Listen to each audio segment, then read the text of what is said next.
Genshin Impact's main problem is due to the nature of the game itself, a gacha game. If you don't know me, or maybe you do, I've been playing Genshin since launch, I think around 1.6 or 8 or something like that. Seeing its state right now is really quite upsetting, honestly. While there's so many things that I love about this game, I have to admit that it's not all perfect. I do have many complaints like anybody else, and rightfully so. I've been playing for years and saw firsthand how the game evolved with time. And before I get into that, I want to say that having criticisms does not make you less of a fan of the game. On the contrary, it's a sign that in fact we do love this game and want to see it evolve and get better. Staying silent and going along with what Hoyoverse is doing is what actually ruins the game, and settling for mediocrity is what prevents everyone from having a good gaming experience. Without speaking out on these issues, the game would not be able to improve. Of course, everyone has their own opinions, and if you're genuinely enjoying the game, then that is great. Nobody is telling you otherwise or forcing you to,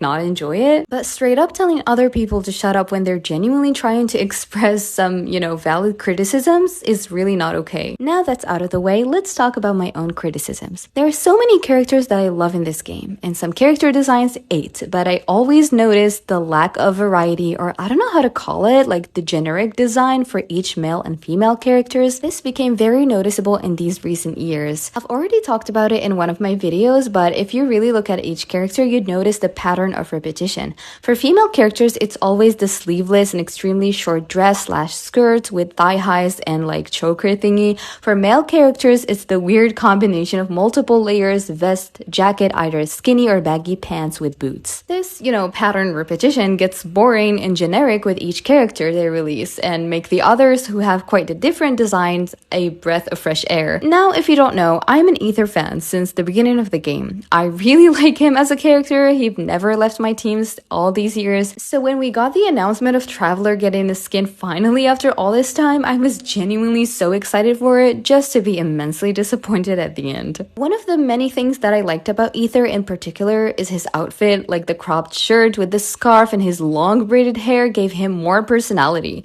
You could tell that it suited him a lot and looked very nice on him. So when I saw this new outfit, it lost all its charm. It was yet again that generic male character design mix of layers that I hate the most. Even the color palette didn't help. Like, the only thing that I quite liked is the hair. The ponytail looked so cute on him, but the rest, I was greatly disappointed. When you put the original outfit with the new one, you can clearly see which one actually has personality. Not only the new one is fully covered from head to toe, but it just looks plain basic. As someone who's interested in fashion and also an artist, I simply don't understand Hoyo's thought process while making these. The new Snezhnaya outfit that we're getting is really much better, but honestly, I still think that they could have at least made a callback to his crop top, like in his back or something, and don't even tell me it's Snezhnaya's weather or whatever, because Lumine literally is having a mini skirt with thigh highs and her back, her back is having that thing that I wanted Aether to have. Moving on from that, I feel like Genshin Impact being a gacha game has quite the negative effect on it. When it comes to characters, for example, since it's a gacha game, they be making many characters so they can sell in banners. But the issue lies in this fact exactly as I mentioned. When you have multiple characters, it becomes so hard to divide the attention for each one of them. More characters means less attention for others.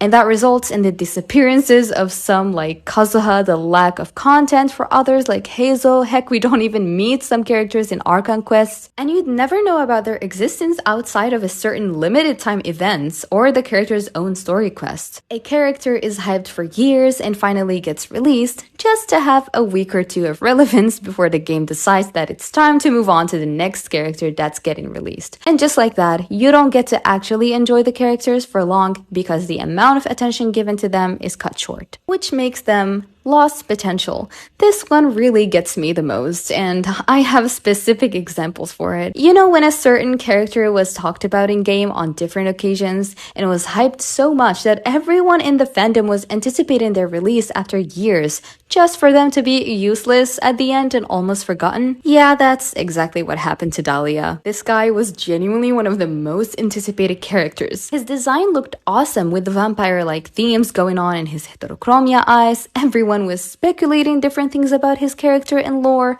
for years, waiting for the time he'd finally get a release, just for him to get sidelined as if he doesn't really exist, didn't even show up in the latest Mondstadt event, got a different design than expected, and a very wacky kit and playstyle. Dahlia was done so dirty, and it still upsets me until this day. There's Dahlia's case, Mika, Itlua, Kinish, even Flynn's if you actually look at it. They either get nerfed design-wise or get a horrible kit or sidelined with little to no screen time and relevant role in the story. And dare I say, Varka kind of got that treatment as well. Everybody knows that Varka was one of the most anticipated characters ever, him being the Grandmaster of the Knights of Favonius and all.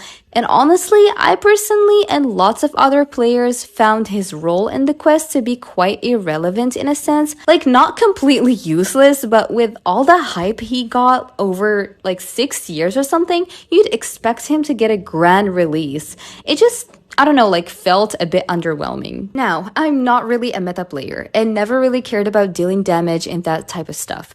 But with the years, surely you've noticed that the game itself is forcing you little by little to submit to that aspect. It all started to go downhill after the Night Soul reaction thing in Natlan, and now with the Notcry's release, it got way worse with the Lunar reaction. Bosses and endgame have gotten stronger and impossible to beat, if not having the suited 5 stars character for it. And yes, I said 5 stars alone, cause no single 4 stars can enable Lunar reaction. They created a problem and are selling you the solution. Clearing bosses and endgame content now depends on your roster, not your skills. Back then, we had the liberty to create our own combinations and teams depending on how each person likes to play. It used to be fun and gets the work done, especially for free-to-play players or just ones who do not care about the meta like myself. But that is a lot more difficult now, since characters started to be dependent on other characters to hit their full potential. So even if you pull for a certain 5 stars, you'd need the other 5 stars support for that character to fully work. Unlike before, 4 stars used to actually be pretty useful. Just look at Bennett or Shintyo or even Hazel, for example. But now, they're genuinely mediocre in front of today's meta. Characters used to have their own individuality, but that ceased to exist. Remember, in the fun and creative ways we could build the characters, heck, there was a build for Pyrokaya. Now you just need to have the certain characters so the other can fully work, and if not, then you'll just be having a hard time clearing most things. Not to mention that not everyone pulls for the meta. There's people out there, including myself, who only pull for characters we deem interesting, let it be design-wise or lore-wise, or just simply we connect to them. And of course, not everyone has enough Primo Gems to pull for just any character that gets released. Naturally, people wouldn't be having like every single character to carry them. Which brings me to my next point. There isn't enough rewards for free-to-play players. The game evolved, and with it the meta changed, like surely characters are getting released here and there, and for older players, specifically free-to-play, there is simply not enough ways to get enough Primo Gems to pull for characters. You can argue that the Abyss gives you some with the theater thing and mini events from here and there, but not everyone has the ability to play the game every day, every hour, and even if they did, you're required more and certain characters to clear the Abyss and, endgame. As I mentioned before, it's no longer skill that you need, it's characters. So at the end of the day, it doesn't matter whether you play a lot or casually, it's a never-ending cycle of needing characters to clear endgame, to get rewards, to be able to get more characters. To make it short, endgame content is locked behind a paywall. And tell me why it is so hard to get a 4 stars character that sometimes you spend more just to get that 4 stars rather than the limited 5 stars. I remember having to pull a lot just to get Hazel, let alone his constellations. Multiple characters are getting released and the total of pulls you get does not even get you to soft pity, let alone guarantee you anyone. The dormant port expansion was so dry that I made it to 72% in like 2 hours. Mind you, I'm not someone who explores everything quickly, so I was quite surprised and confused. Like, the area felt empty, and I'm glad that other players think the same. Also, recently there have been less events and they replaced weapon events with weapon skins. At least getting the weapon itself was pretty useful for free-to-play people. especially when the weapon banner being more difficult to pull in than character banners. Alright, enough about the meta for now. I've already talked about how I quite dislike the way Genshin handles its lore. Bits and pieces are scattered everywhere and casual players would find it hard to keep up, especially new players. Important lore being locked behind limited time events, which I always believe that they should keep the story permanent but the rewards for a limited time. Let's take During as an example. His entire lore is lost in previous events, so imagine players who were like, who is that? When he suddenly showed up and then getting his own banner. I really feel bad for people who haven't played Simulanka. Like, what do you mean you didn't witness all that? It is so important and crucial to his lore and, his relationship with Wander and Albedo and all. Speaking of Albedo, he was also done the same, and even Kazuha with the Irodori Festival and the 2.8 summer events. So lore-wise, Genshin is becoming less new players friendly since there's a lot to catch up to and it could get so overwhelming. Up to this day, I'm still waiting for a closure on the Kaidehara and Raiden Gokiden incident with Scaramouche. Yet apparently with Kazuha's more than 3 years disappearance now, I'm not sure if we'll ever get it. Which is so upsetting, personally, knowing that this particular lore is my favorite in the game, yet it's just getting dragged without any conclusion. And do not even get me started on the conclusion of Wander's own arc in the story. I have some criticism about the way it ended. For one, I hated the fact that everyone forgot about him, including Kazuha, which makes me question what was the point of the Irodori Festival and even Kazuha's own story quest. That, let's be for real for a second, it was a clear reference to Scaramouche's own life. But anyways, I wonder if Kaidehara Yoshinori's letter to Kazuha would play a role in the future since everyone forgot about Scar's past. And the reason why I dislike the amnesia plot point is for the fact that I'd like for him to atone for his mistakes and face those he had once wronged with them actually remembering him, since he himself wants to do that. That would have made more sense. It's not that I don't like what's going on right now, and I do understand what they're trying to do with his lore, but it's getting dragged for so long, and that's what's so off to me. Again, another product of Genshin being a gacha game, less attention to characters. Another thing that I really hated is the option to name Scaramouche ourselves. To me personally, it didn't make much sense that he wouldn't choose a name for himself after all that.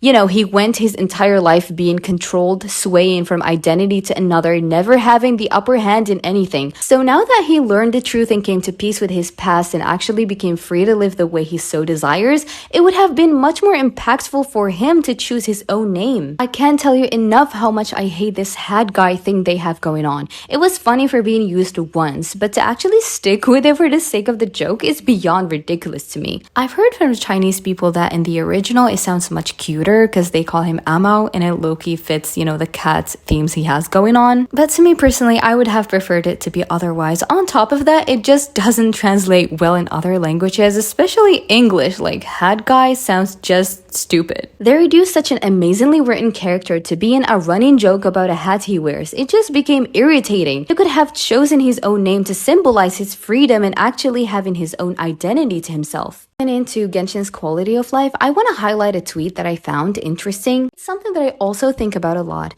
and it's the lack of consequences in this game. I'm gonna read it for you since it correlates to, the idea of Genshin's problem being a gacha game. The game's refusal to have conflicts between their playables really makes the story even more boring than it already is. Anytime you think there would be some conflict, it gets resolved very easily or never addressed. What's the point of anticipating certain characters' interactions when there are no stakes? At the end of the day, it doesn't matter if you have colonized, if you have caused calamity, as long as you are playable, your crimes will be forgiven, ignored, or forgotten. That's something I talked about in one of my videos about how they just quickly brushed over the fact that Sandrone was also trying to colonize Notcry. Anyways, let's continue. Like I have said before, Genshin is terrified of this because it requires character growth and complex writing. But the game will always be gacha first, marketing second, story third. That's why any topic that requires conflict such as colonization, gray morality will never ever be written well or be done justice if it involves a playable character. Every story needs stakes for people to be engaged, but when every playable character is friends with one another, it just feels a little off. Also, I would like to put this here since the way Wanderer's development was handled compared to Sandrone's one is different, and why a lot of people dislike how the latter was done. The tweet goes on to say, the existence of the playable harbingers are a huge mistake. They should have never been playable with the way the game treats them. One thing I can praise about Child is that at least the game isn't trying to have him get along with everyone else outside the Traveler and the Fatui. There's a reason why he's only been into events where one of the characters happens to not know who he is. It's quite the cheap way to excuse and ignore conflicts, but it's better than whatever we got now. Now the Harbingers are more involved with others and their crimes are never acknowledged.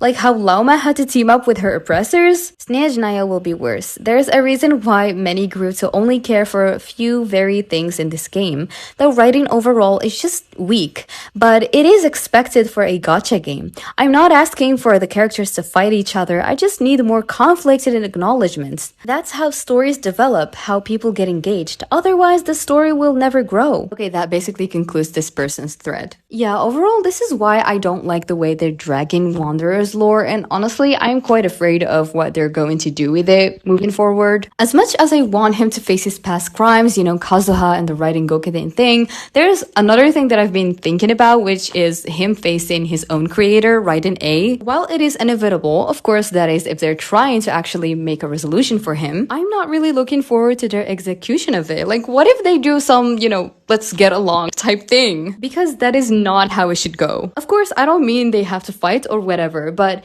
they just have to get their resolution, talk it out, and that's it. Like, they don't need to get along, not after all that. That is just not how it works in that situation. Anyways, back to Genshin's quality of life. While it did get better throughout the years, I still think there's certain changes that should be done. For instance, the condensed resin. Why could we only craft 5 of them? Not everyone plays for hours on end, so the resin just goes to waste. So why can't we convert as many condensed resin as we like and just keep them? Like this, we'd have enough to farm for domain materials while still having the normal ones for bosses. Which brings me to boss drops. When farming for a certain character, you'd need a specific boss drop to level up their talents, but since you can't choose which material to get at the end, you can spend weeks, even months, just to max the talents. The Dream Solvent does not help at all since it's genuinely so hard to get. You can do all your weekly bosses and still never get it, so you'd have to wait for next week. But thing is, you still need to farm for other materials as well with not enough resin to do all that each week. So leveling up one single character takes a lot of time and resources without even mentioning their weapon. Another thing that needs updating is the compasses. Why is there no Dragon Spine one? It's one of the areas that is difficult to explore, especially with the sheer cold effects going on, which by the way needs to also be updated. Tell me why Durin himself is not immune to it. The non-human characters that canonically don't get affected by the weather, like Albedo maybe or whatever. Speaking of Durin, I'll never get over the fact that he canonically has wings and actually flies with them in lore,